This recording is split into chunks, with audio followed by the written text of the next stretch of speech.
Hey sis, I'm Ashley Good, a brand strategist that helps women like you create a business doing what they love so they can finally leave their 9-to-5 and live a life that they've always dreamed of. If you have a purpose and are ready to put it into action, you're in the right place. I'm here to provide you with business and marketing tips to guide you in your transition from employee to full-time boss.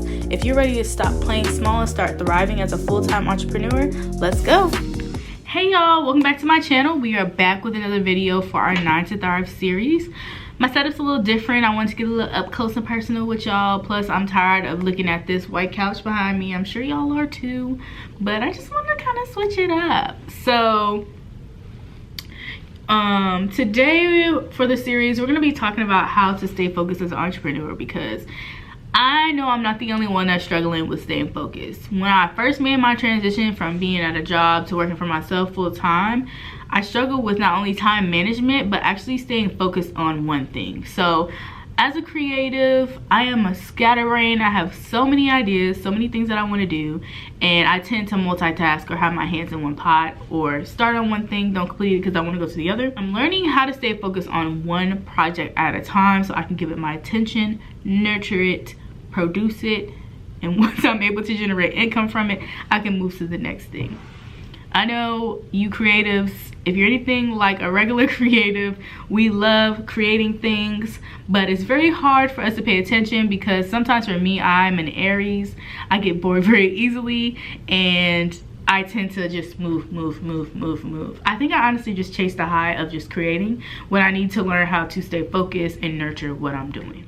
So I want to provide you guys with things that I've learned and how I've been managing to stay focused on one project, or just in general in my business, because your girl was struggling her first few months of entrepreneurship, and so now that she's on track, I want to share with you tips on how to stay focused as a business owner.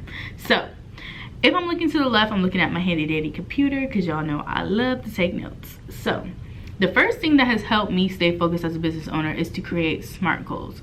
SMART goals are pretty much goals that are, SMART is a acronym, so they're pretty much are specific, measurable, attainable, relevant, and time-based. What that means is they're specific, so you are able to detail and really describe what that is. They are measurable, so you're able to measure the amount of time that you need. They are attainable, so within your current circumstance in your business, it's something that you're able to achieve within the next few steps of your business. They're also relevant to your circumstance in your business, and they're also time-based, so you're able to set a date and an outline of, you know, how you're able to achieve those goals. So for example, for me currently,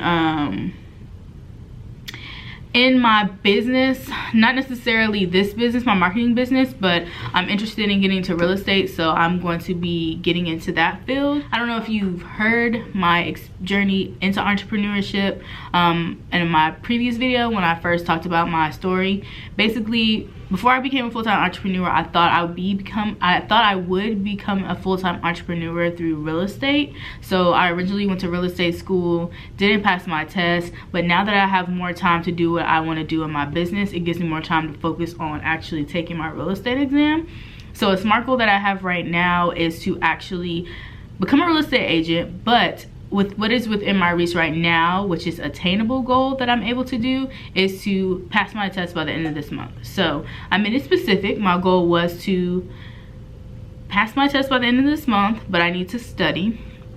It's measurable, so I've already set my date for taking my test, which is at the end of this month on the 30th. It is also attainable, so yes, I want to become a real estate agent, but the step that I can take now is to actually start studying to pass my test. It's also relevant, so current to my circumstance, I'm able to do this. And then also it's time-based, so I'm creating a timeline, so I'm making sure, you know, every day I'm studying for this amount of time to make sure leading up to that test I'm ready and I'm prepared. So when you set these SMART goals, you want to make sure that you consider all the elements, because we are dreamers and we love, you know, just dreaming of the grand things and the long-term things, but we also want to focus on short-term goals that are going to get us there. So if you desire to make 6 figures in your business, but you haven't created a logo, you haven't picked a name, haven't registered your business with your state, make sure you focus on those short-term goals first so you're able to get to that big vision that you have for yourself.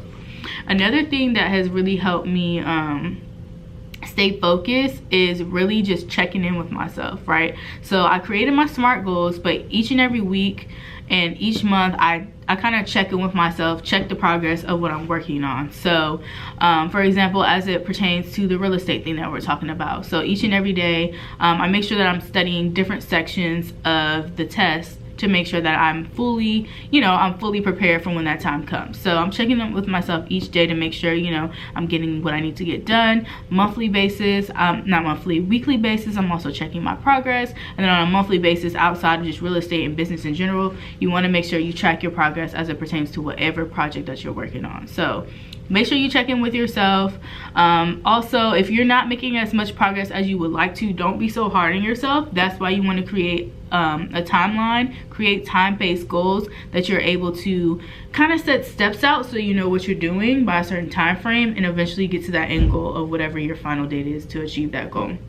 Next, another thing that has helped me was having a support system, right? So if you are a business owner, I suggest that you get some friends, or at least a friend that is also a business owner. Nothing wrong with having friends that aren't a business owner, but there's nothing like having someone that you can talk to about business that totally understands what you're going through and your journeys. So for me, before I became a full-time entrepreneur, I knew of some people that had businesses, but we weren't as close.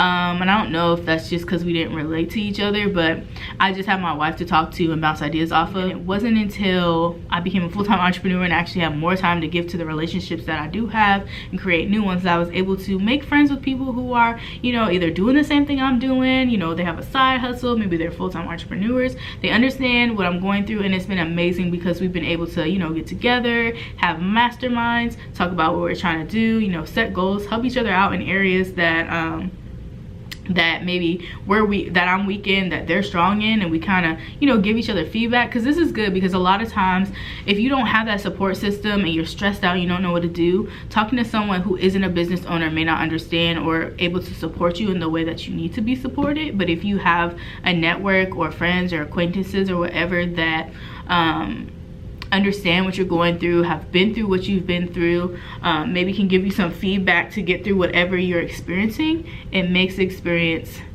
not smoother, but more enjoyable in a sense. I don't know the correct word, but it gives you, it makes it easier for you to get through things when you have a support system around you. So whether it's in person, whether it's online, majority of the connection that I've made have been online in Facebook groups, have been on Instagram. So there's nothing wrong with, if you don't have in-person people, to have a community online. There's tons of places, tons of businesses that actually have memberships, that have groups online, that have free education pertaining around improving your business skills. So I would say definitely take advantage of that.